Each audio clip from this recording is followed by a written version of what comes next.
Guys നമുക്ക് മൂന്നാർ പോയിട്ട് guys അങ്ങനെ രാത്രിക്കാണ് ഗൈസ് പോയത്. അവിടെ നിന്ന് നടുവെടുത്ത് നല്ല ഗൈസ് ഫുഡെല്ലാം കഴിക്കുന്നത്. അങ്ങനെ 7 മണിയാകുമ്പോഴേക്ക് നമ്മളങ്ങ് അടിമാലി എത്തി. അടിമാലിക്ക് ഒരു റൂം എടുത്ത് അവിടെ നിന്ന് ഡ്രസ്സെല്ലാം മാറ്റി ഒരുങ്ങി അങ്ങനെ ബ്രേക്ക്ഫാസ്റ്റ് കഴിക്കേണ്ടിയിട്ട് പോയി ഗൈസ്. ബ്രേക്ക്ഫാസ്റ്റിന് എന്തെല്ലാം ഉണ്ടായിരുന്നു ഗൈസ്. ഇതിങ്ങനെ കുറേ സാധനമുണ്ട്, അതൊന്നും പറയാൻ കഴിയില്ല.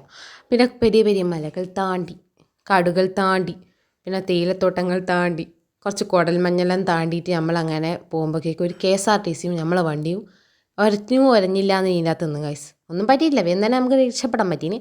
അങ്ങനെ 3-4 മണിക്കൂറിന് ശേഷം നമ്മൾ വട്ടവട എത്തി. വട്ടവട അവിടെ നിന്ന് അച്ഛൻ എന്തോ ഒരു ഫ്രൂട്ട് കൊണ്ടുവന്നു. ഒന്നും തിരിഞ്ഞിട്ടില്ല. പക്ഷെ ഇവിടെ എക്സ്പ്രഷൻ കാണുമ്പോൾ തിരിയില്ല, അത് പോക്കാതൊന്നും. മരണ വെയിലാണ് ഗൈസ്, നല്ല വെയിലുണ്ടായിരുന്നു.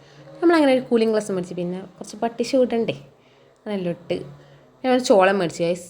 പിന്നെ ഈ ഡയലോഗ് ഞാൻ കേൾപ്പിച്ചു ഗൈസ്. നന്നൂട്ടിക്ക് വരെ ഒന്നും പണിയില്ല ഗൈസ്. നമുക്ക് എന്തെങ്കിലും ഇതാക്കണം എന്നിട്ട് ഓള് കുറച്ച് വെറൈറ്റി ഇട്ടതാണ് ഗൈസ്. പിന്നെ അതിട്ട് പോയി നല്ല രസത്തിൽ കാണാൻ എനിക്ക് അമ്മ ഇഷ്ടപ്പെട്ട ക്യൂട്ടായിട്ടുണ്ട്.